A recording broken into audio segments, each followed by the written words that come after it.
Hi, everyone. Good evening.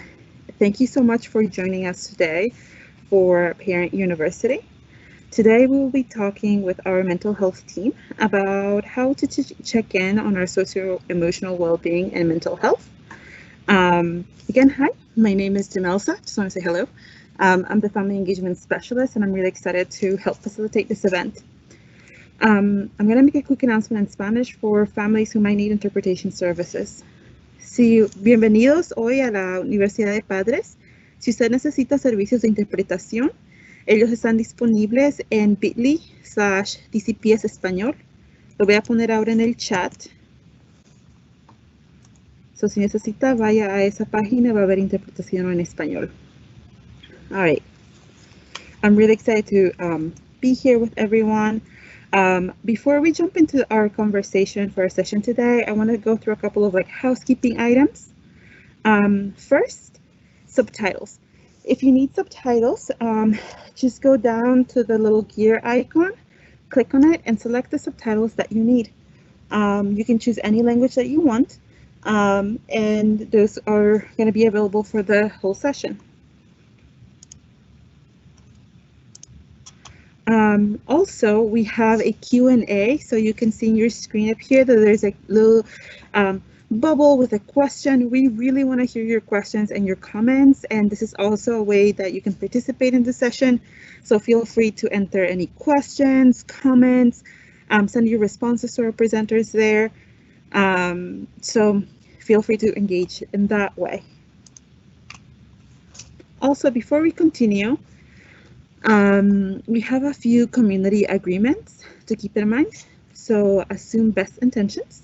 We're all here because we care about students and DCPS. Please go hard on ideas, not on people. We're going to present a lot of ideas and we want to hear your thoughts on it. So please feel free to share your thoughts. And finally, accept non-closure. So we will talk about a lot. We got some great questions through the pre-registration Eventbrite, but we might not all walk away with the answers that we were seeking, and that's okay. So please accept non-closure. For today's session, we're going to do some quick introductions to some of our mental health team members. We'll talk about mental health, youth mental health supports here at DCPS, how that looks like here, how it could look at home. We'll talk about if you need additional supports and how to get them, and then we'll have plenty of time to answer your questions. All right, so without any further ado, I introduce you to the mental health team.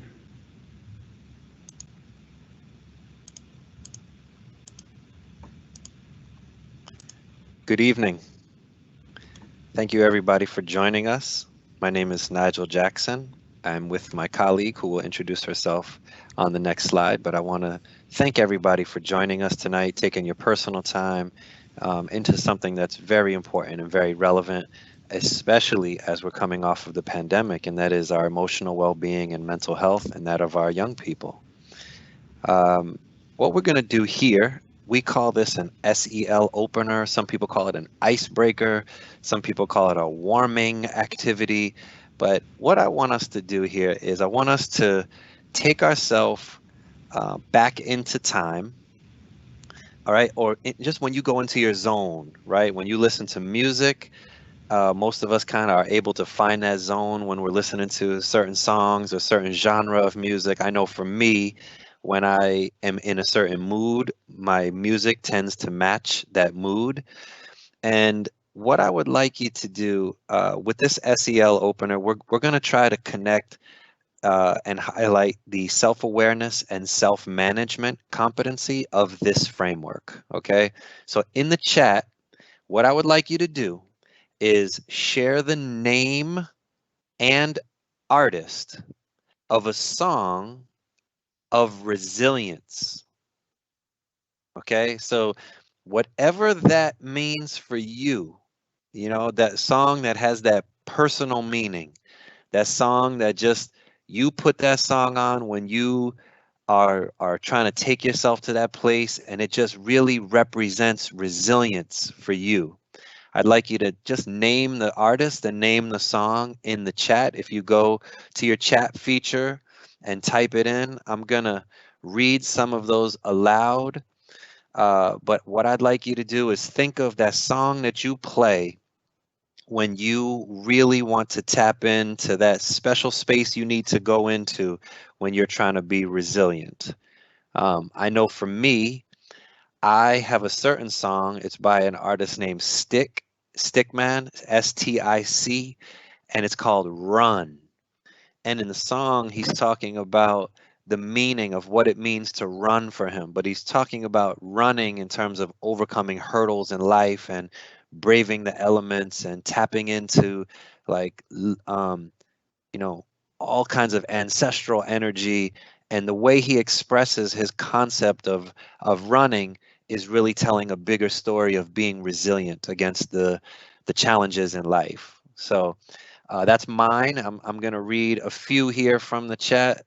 All right, so it looks like I Will Survive by Gloria Gaynor. Yes, okay. All right, I see Mercedes Sosa, Todo Cambia. Okay, all right. All right, good one. Good one, good one, good one. Yeah, music has this real way of connecting with certain emotions, right? So, okay, let's see if we have another one. Worth Fighting For by Brian Courtney Wilson. Okay, another good one. Excellent. All right. Well, music is one thing that we all um, can find what is unique to us, what speaks to us. And any conversation we're having around emotional well being and mental health, when we're looking for different strategies and ideas and ways to cope with the ups and downs of life, music is certainly one that many of us share as a strategy that we have found effective. So we're going to talk about some strategies and some other components a little later on, but I'm glad we were able to start by people sharing some of their musical interests that represent that resilience. Thank you.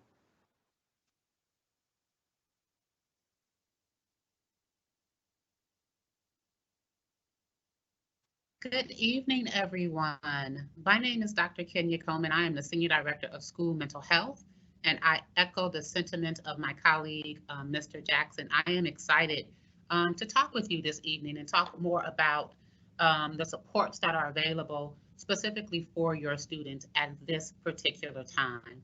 I want to start by sharing that my song of resilience, I put it in the chat and I will share it again here, is Worth Fighting For by Brian Courtney Wilson.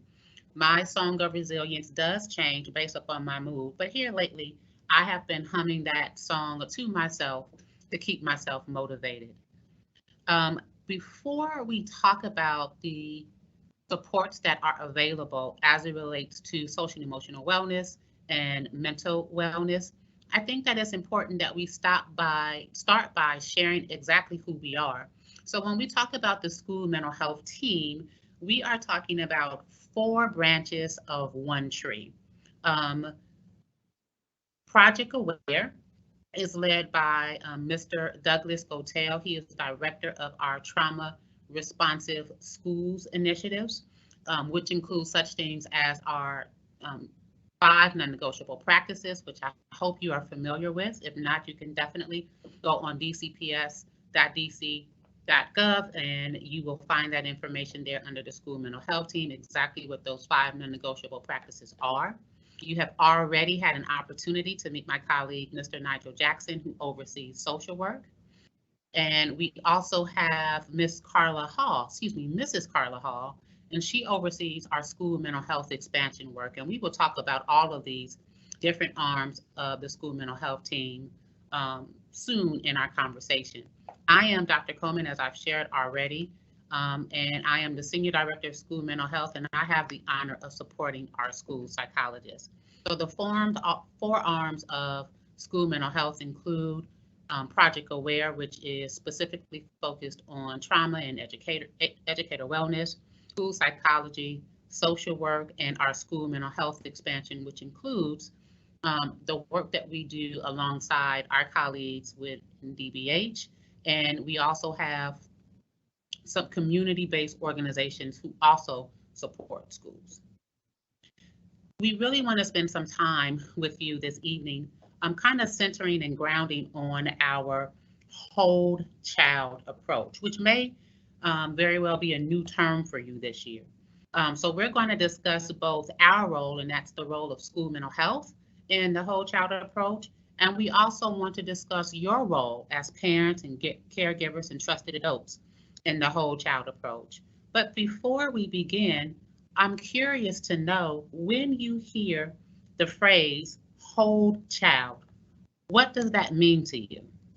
Again, when you hear the phrase whole child, what does that mean to you? If you can just take a few seconds to just drop your ideas down in the chat. I just want to make sure that we're agreed on terms, or to make sure that you understand exactly what it is that we're going to be talking about today, or at least have some baseline assumptions that you're working with. Again, what does whole child mean to you when you hear it?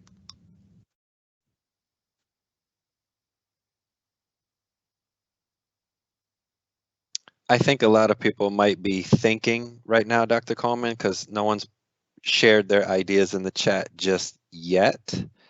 Okay. Yeah. Well, perhaps I can help out by giving you a little visual aid. Next slide, please. Oh, I'm sorry, Dr. Coleman. We do have somebody just shared.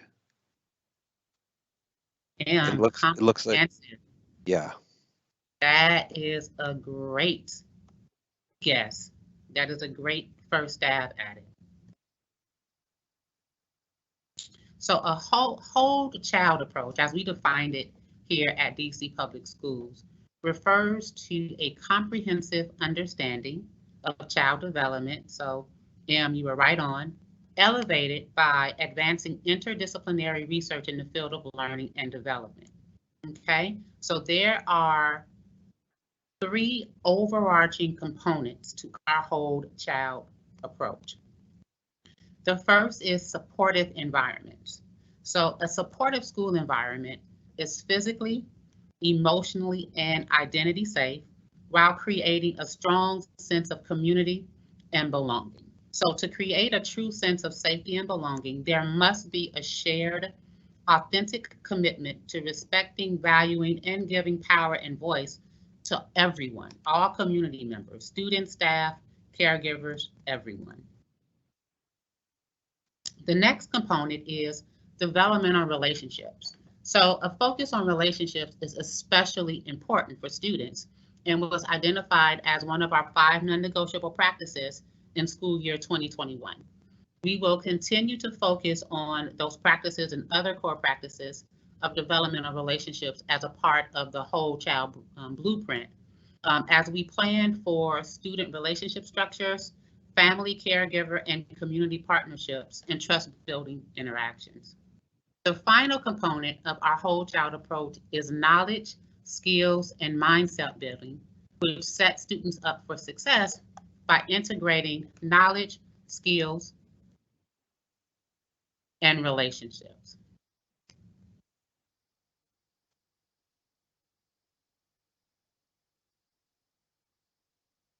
Next slide, please. Thank you. So I'm certain that you're thinking, what does this actually look like in schools? If I were to visit my child's school, what can I expect to see? So ultimately, what a whole child approach means is, first and foremost, there is no such thing as an average student.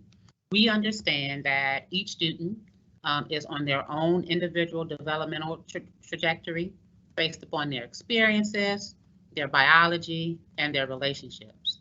And it is the challenge of educators to support the fullest expression of what a student can do by designing both shared and individualized experiences that support their holistic development. And last, but certainly not least, it definitely means that schools identify and acknowledge the assets that you, family members and community members, offer students. So the power of decision-making and planning for student supports and continuous improvements is consistently shared with families and community stakeholders. And my colleague, Mr. Jackson, will talk more about what that looks like in just a few minutes.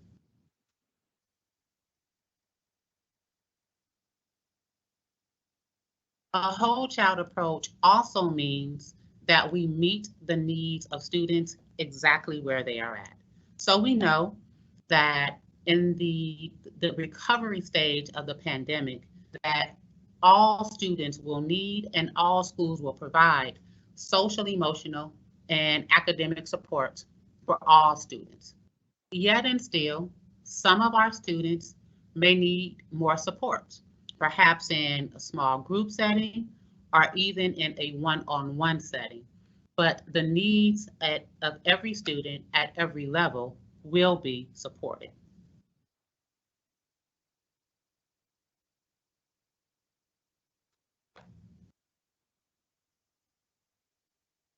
Demelza, can you go back one?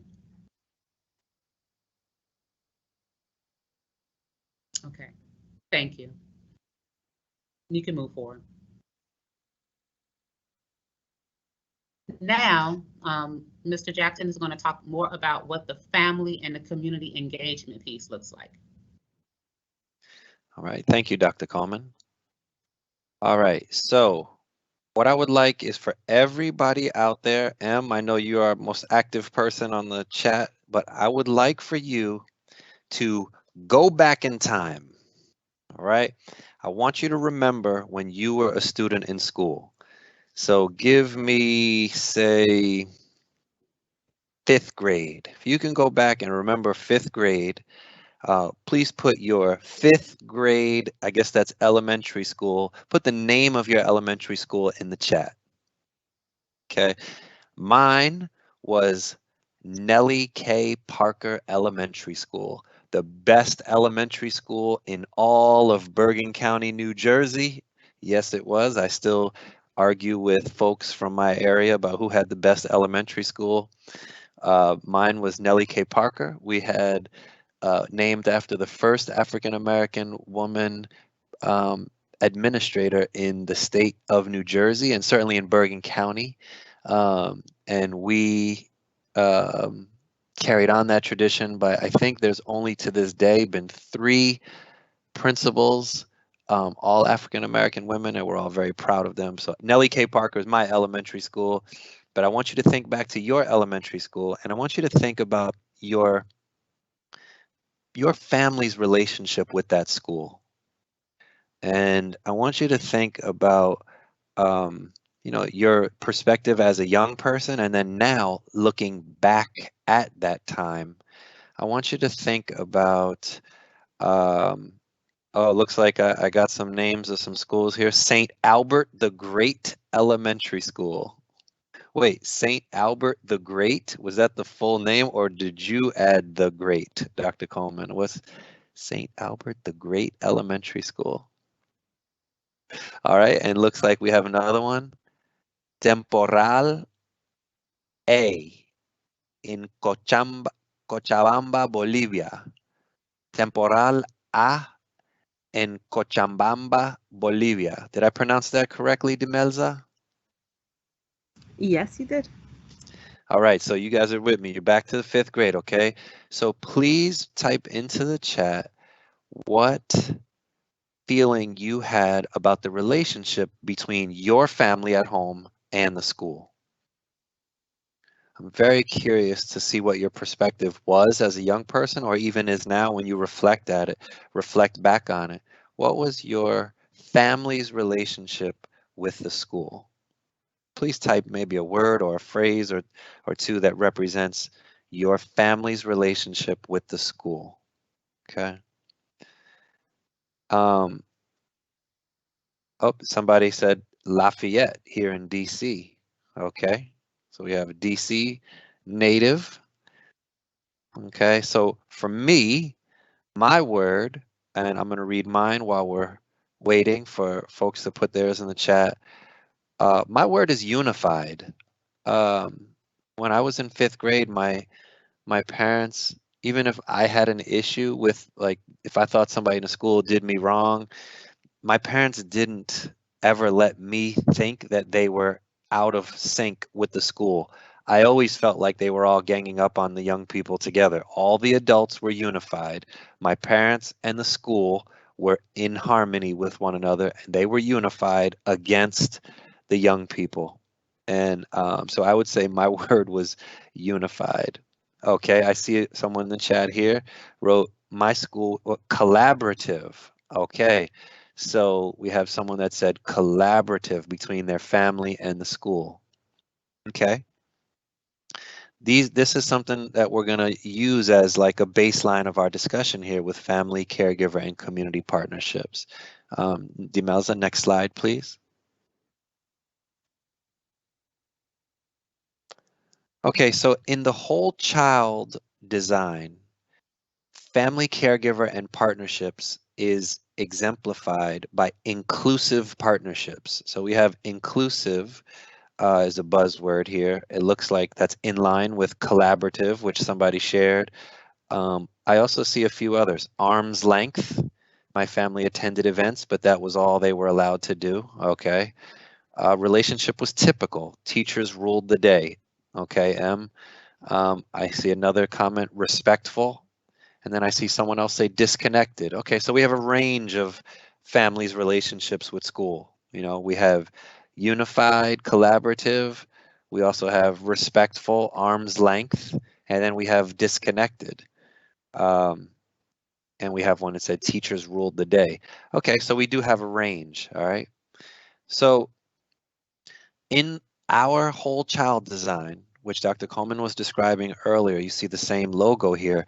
In our design, that family, caregiver, and partnership is exemplified by inclusive partnership and shared power. So M, you have in here the teachers ruled the day.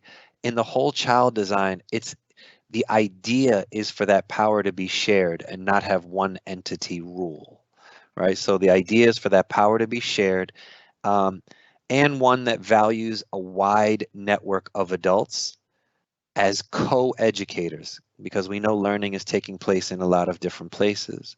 All right, so co-educators and community builders with valued perspectives, skills, and contributions. That is the idea and intent behind the whole child approach as it pertains to family, caregiver, and community partnerships. All right, next slide, please. Okay, we're going to watch a video here. And when we look at this video, it's around family engagement from a school in New Orleans. Okay, and as you watch, I want you to think about how the school earned the trust of the parent. Okay, let's watch this together. It's about 4 minutes.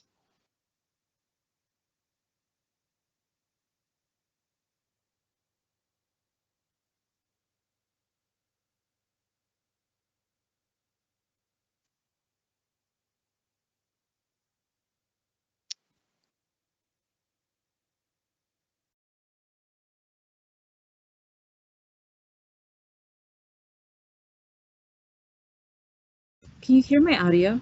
No. Yeah, I just got a message saying that there is no sound. Let me stop the share and reshare.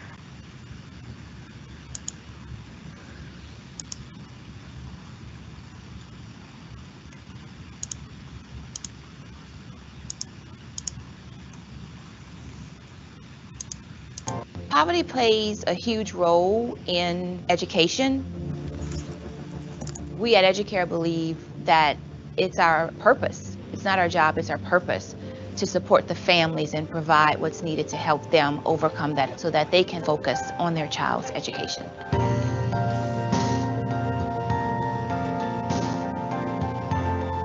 Our 2-gen program means the 2-generational approach. It's not just the child, it's the family as a whole.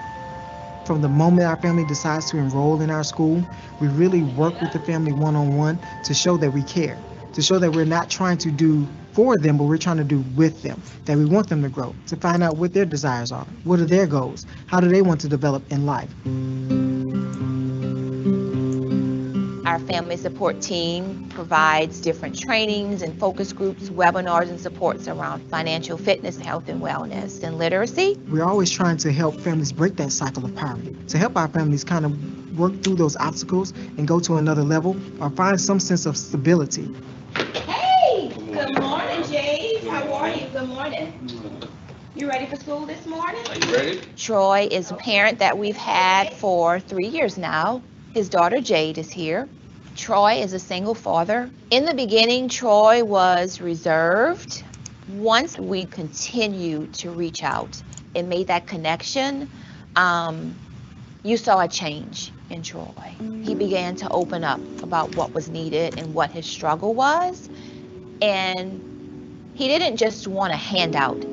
He wanted a path. Anything I need, Miss Angie, she's always there for me. Miss Angie kind of leaned in my direction towards giving me support, giving me that extra, okay, are you okay, Troy? You sure? Whenever you need, I got you. I'm here for you. So that love and that warm feeling of just being included is just deeper than just school. They care about you.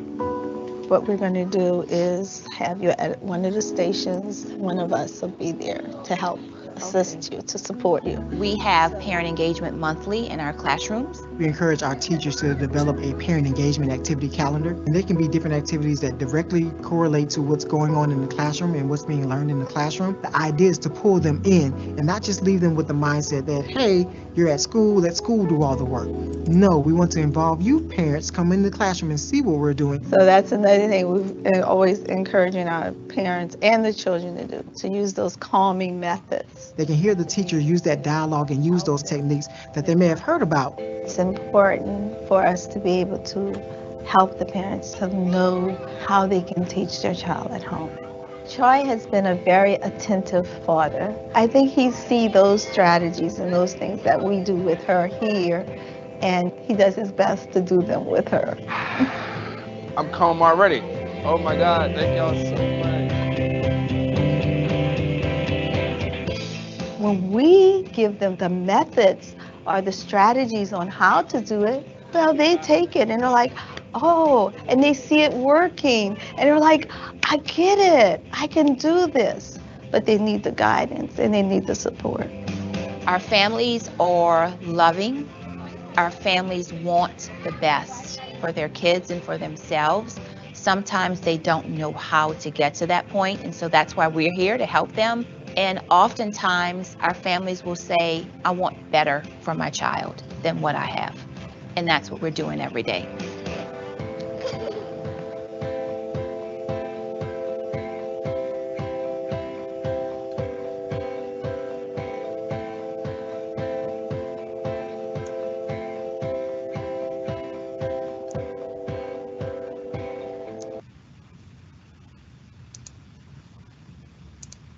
All right, so thank you for hanging in there with us and taking the time to watch that video. I want to reflect on how your child's school builds trust with your family for a minute. Okay, we saw how the school was building trust with Troy, and I want to kind of bring it closer to home. I know many of you, you want to know how does this look at my child's school.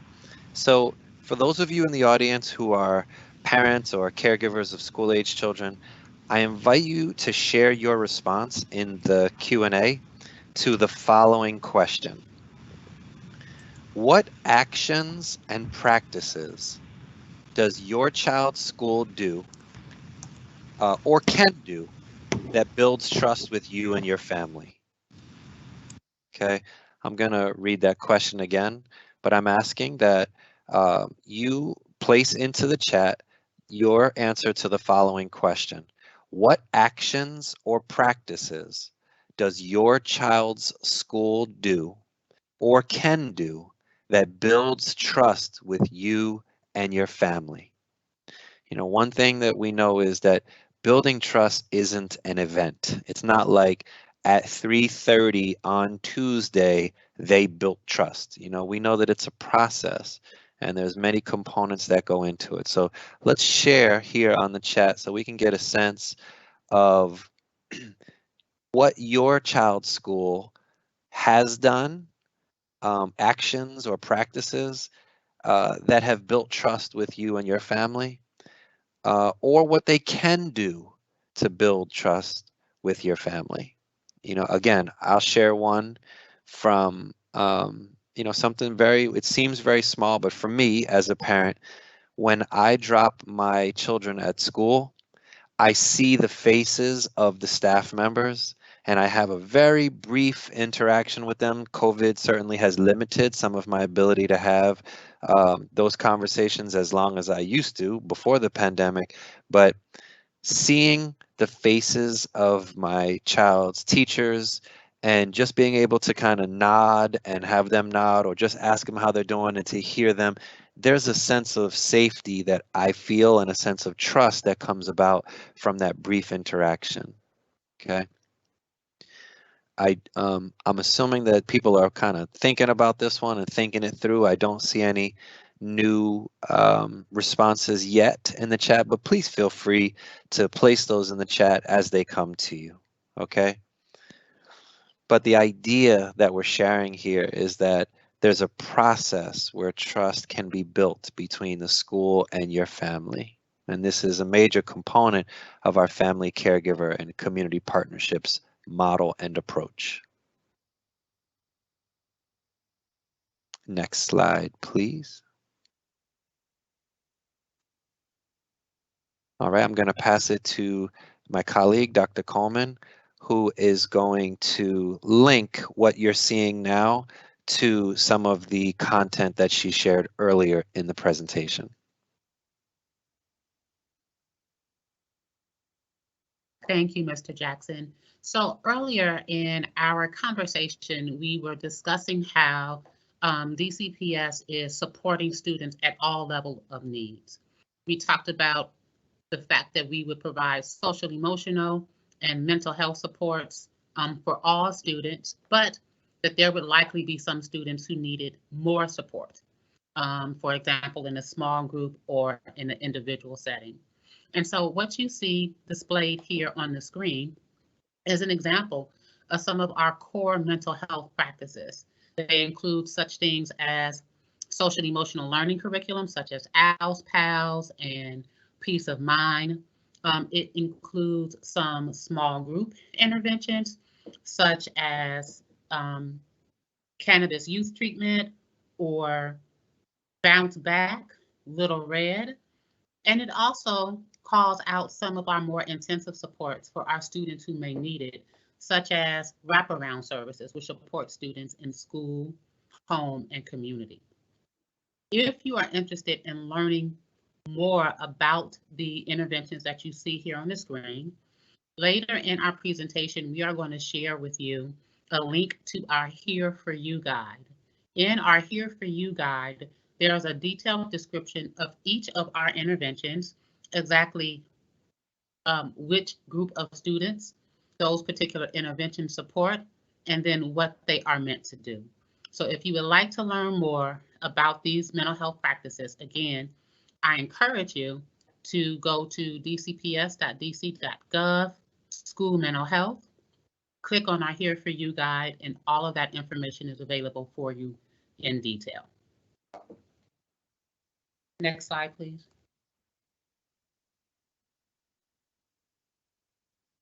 Okay. I'm going to go into what you see on the slide here in 1 second, but I want to share a very, very important comment that was placed in the chat to something we had discussed a little earlier. It looks like somebody shared in the chat to the question of how can your school build trust? How does your school, or how can your school build trust between the school itself and your family? And it looks like somebody said, ongoing communication, checking in with me regularly, not just when there is a concern.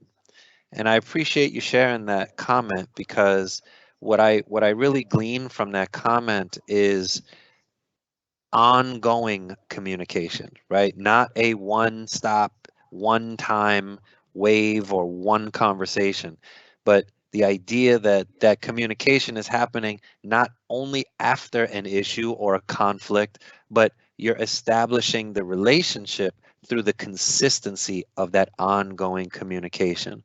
And it's an excellent point, because when there is that ongoing communication, right, and that relationship is established, when there is something that needs to be discussed, you kind of have more of a foundation. You kind of are saying, I do kind of know this person. And then when we have to work through a conflict, you're doing so with a relationship as opposed to with no relationship. So thank you for that comment. Okay. All right, so what you see on the screen here is our Here For You guide. This is our universal referral form. And this form was born out of the desire to increase access to mental health services. There are many stakeholders involved in the educational process, including our students, parents, staff members, school partners, community agencies, etc. This form that you see here gives everyone an opportunity to refer students to get those students support and get those supports quickly. So for example, a probation officer can make a referral for a student using this form. A crossing guard can make a referral. A parent, a student can make a referral for another student. A teacher, a custodian, a science teacher, anybody can use this form to get students the support they need and to get that support quickly. It gives students the opportunity to look out for one another. When they pick up on something and they think, maybe my folks are going through something, maybe a friend of mine's going through something, they can use this form to support each other and try to get them the support they need. Okay. It gives adults in and outside of the building an opportunity to refer students. Data suggests that roughly 20% of students will need additional support, either in small groups or in one-on-one. We're very excited that we've made it easier for them to access mental health and counseling services through this form. Last year, we introduced our universal referral process that will allow students to access all mental health services using just one form, and this is it right here.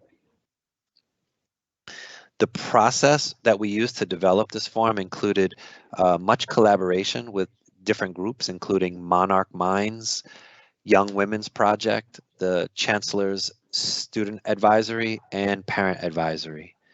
These forms are available online on the DCPS website, the school mental health Instagram page, and they've been shared with the Department of Behavioral Health, our community-based organization partners, and the community of practice. The referrals are routed to the school behavioral health coordinator, which is at each school. Your child's school has a school behavioral health coordinator, and that's where these referrals are funneled through. And that person leads the mental health team in triaging and assigned referred students to Tier 2 and Tier 3 support. So just a quick summary, this referral form will get mental health access for your student very quickly. Anyone can use this form to refer a student. This form is funneled to your school's school behavioral health coordinator, SBHC. It's one person who will take this referral and make sure that that student gets the support that they need at Tiers 2 or Tier 3 and get that support quickly.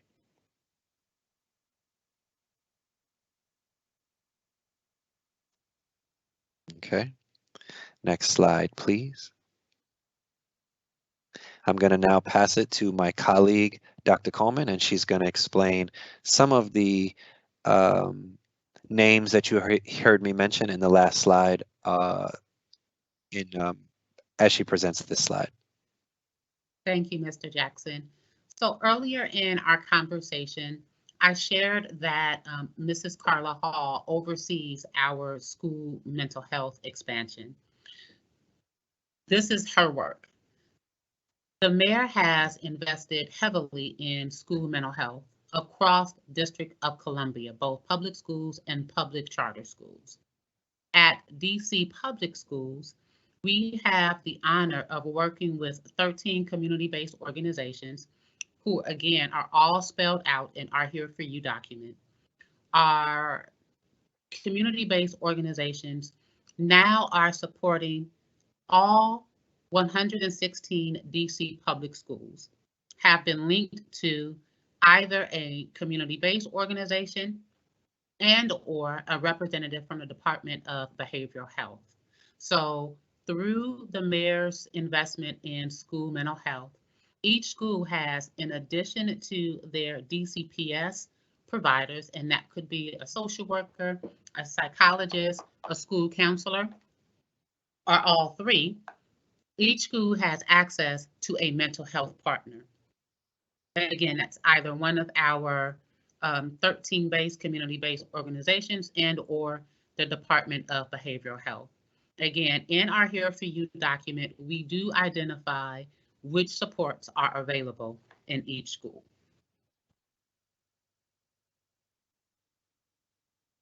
Next slide. I also wanted to take the time to highlight some of our new programming.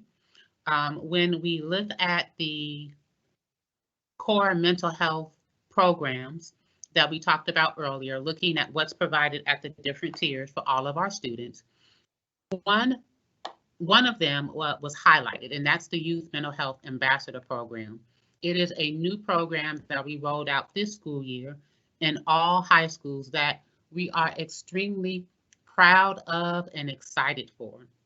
One of the things that our young people have told us many times over is that they would like to have really just a safe place to come and discuss the things that are important to them, and to address some of the concerns that they have at their schools. So the Youth Mental Health Ambassador Program is something that we are doing in conjunction with Our Minds Matter, OMM for short.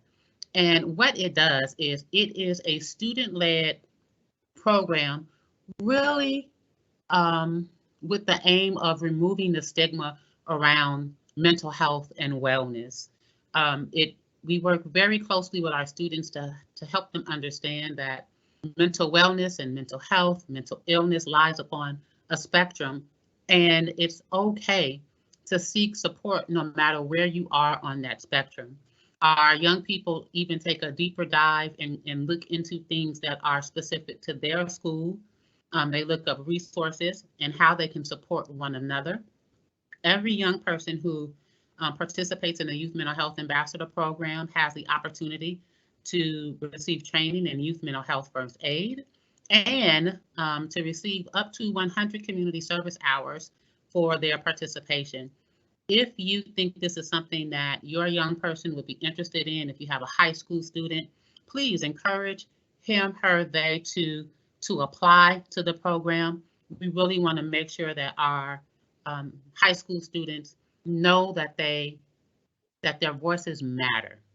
We truly want our young people to know that their voices matter and that we are here to support them wherever the need is. Mr. Jackson, was there anything else you wanted to add or subtract about the Youth Mental Health Ambassador Program? I was just going to give an example of what you mentioned. I was at a school on Wednesday of last week, and we were discussing the Youth Mental Health Ambassador Program and whether or not and how the school wanted it to look. And what some of the feedback that I got from the school was that they really liked that they had a lot of control over how this program looked at their school. So I wanted to just give that feedback to parents that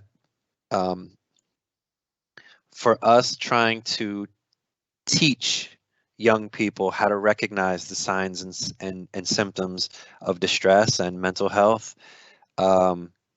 we know that that looks different, depending on the school, depending on the individual, and we know that it's nuanced. So, for example, at one school the school that I was visiting last week, the young people decided we have a lot of death that happens in our community. So we want our focus to be on grief. We want to know as much as we can about grief. And they started asking me questions. How do I know when my friend is smoking weed because they just want to smoke weed? And how do I know when they're smoking weed when they're coping because somebody close to them just died? And I said, man, that's a great question. So they actually are forming their entire student-led club around grief. They want to focus on one thing because it's that impactful to their community. So I just wanted to give an example, Dr. Coleman, of how that looks in real time at our schools. Thank you for that. That was a great example. I appreciate that additional context. So again, if we have any parents of high school students, please encourage your students to participate in the Youth Mental Health Ambassador Program. And for the parents of middle school students, trust me, we have not forgotten about your students. We do intend to support middle school students in school year 22-23.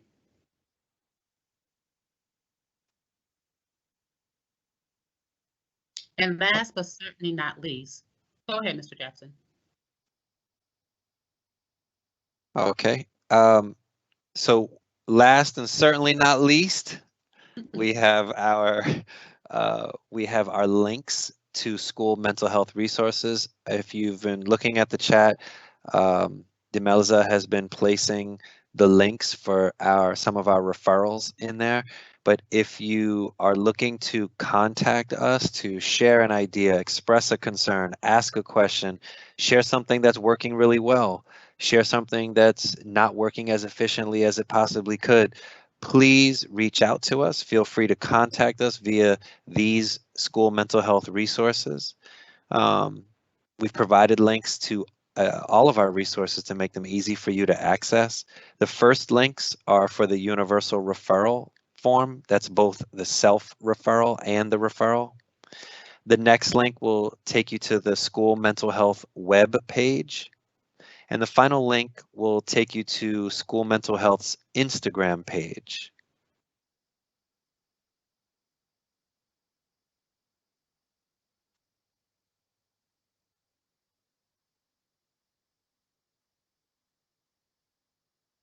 And with that, I'm going to pass it back to my colleague, Dr. Coleman.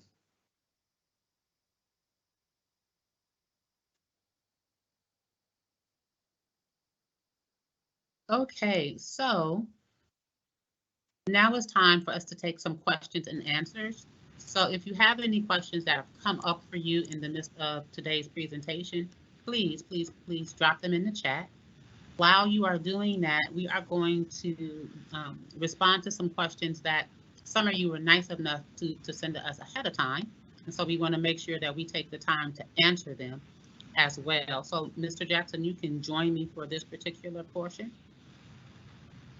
One of the first questions that we received was in reference to supporting a student. So the parent asked, I want to hear about strategies to mitigate anxiety in my little ones.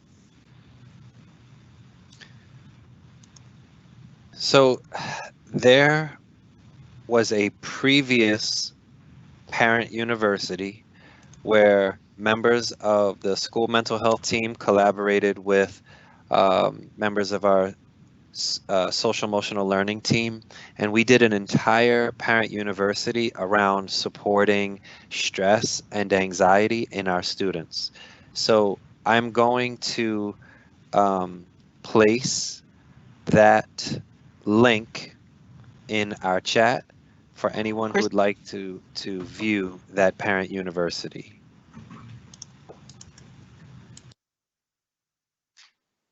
Was there a question that came in? I wasn't sure. Yes, there's a question in the chat. Can you share the diagram from the start of the presentation? I'll go back to that one.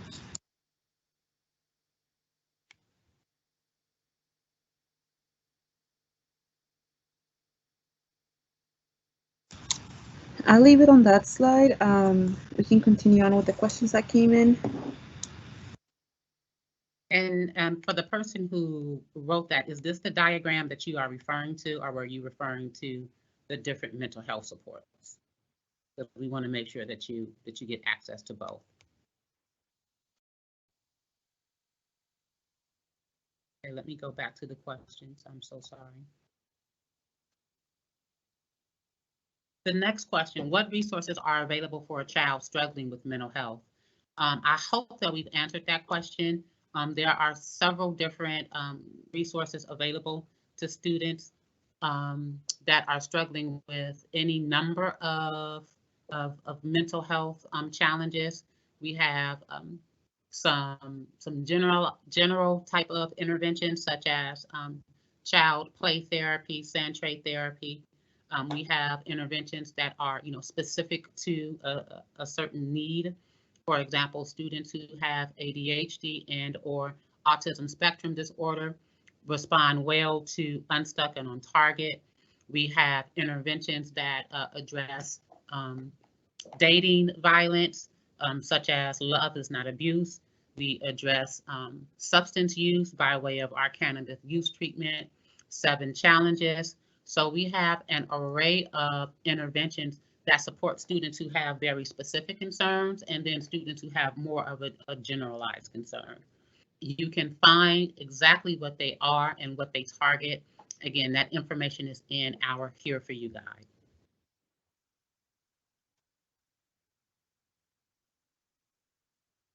And Okay. Is there any additional questions?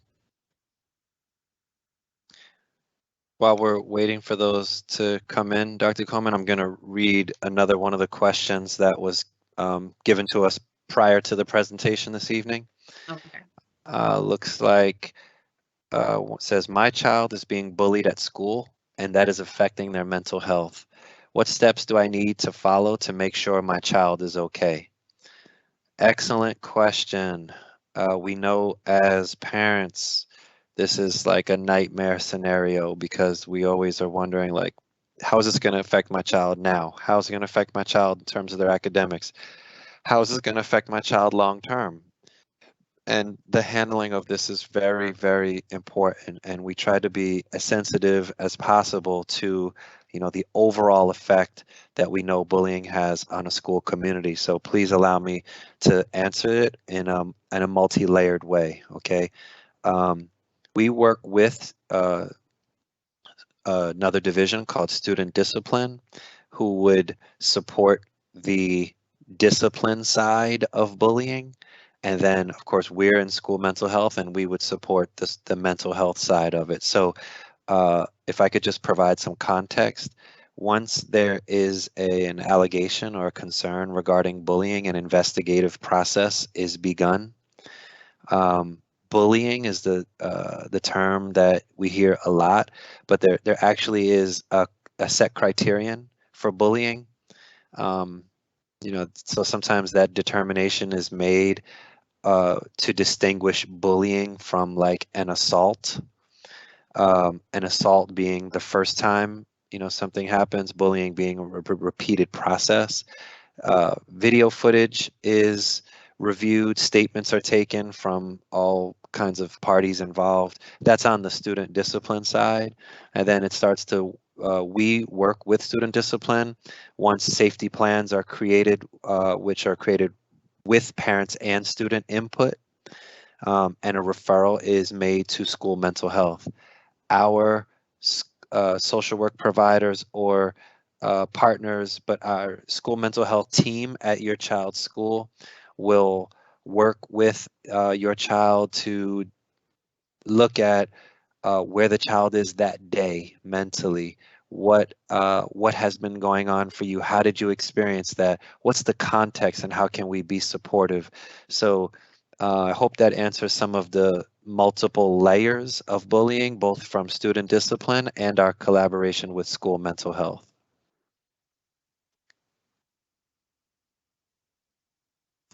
Thank you for that, Nigel. Welcome. I am going to bring us home by closing out today's session. Thank you so much, Dr. Coleman and Nigel, for answering the questions and providing all this information. And thank you, families, for being here. I'm going to cover a couple of quick closeout items and some announcements. just to make sure we keep you abreast of what's going on with our team here in the family engagement section. We have a couple of upcoming parent university workshops still this fall. We have one more specifically for early learners, November 30th. So if you have an early learner or have friends or coworkers who have an early learner, please refer them to this session. This is specifically about the what, when, and how of special education process for students, like first what it is, how it looks like, how to go through it, how you can advocate for your child. In the beginning of December, December 7th, we have a session specifically for middle school students. We will be focusing on the middle school guide, which is designed for 8th graders, but the session itself is for middle school students. We'll be exploring the different DCPS high school academies. So we'll have folks who work in the academies, as well as students and families who have gone through the academies come in and talk about their experience. And then we'll have some events in the spring, but those are the two that we have left this year. If you enjoyed the session and you want to refer it to other people, you can go to this YouTube bit.ly, find this video as well as all of our other parent universities. There is really great content there. So if you have any questions or anything, that's a really great place to, a really great resource to have. Also follow us on social media. We post a lot of stuff, and yeah, and it's a really great way to keep abreast of what's going on in the district. Finally, I wanted to make sure that I highlighted two quick things. One, there are shots available for younger people now. The best way to get the latest information on when shots are available, where they are, how you can get them, is by following the DC Health Twitter account that posts every day, where there are shots left, where you don't need to register, where you just like walk in. So that's really useful information. We also have a event tomorrow about the DCPS budget. We're doing budgeting. We're using a new model this time around that we believe is more equitable, and we would like to have your voice and get you involved in the process. So please join us. You can find that at bit.ly DCPS budget.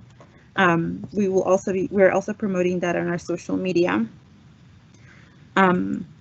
And so, yeah, so if you had any feedback about the session or anything, please complete this survey, which I will put in the chat. We just want to know how we did today, if this information was useful to you, what we can do to improve for next time. So please provide your feedback. If you have any questions or need any additional follow-up, you can email us at parentu@k12.dc.gov. And yeah, we are really excited that you were able to join us today, and really thankful that you shared all your thoughts and ideas in the chat, and really look forward to speaking with you next time. Alrighty, thank you so much and have a good night.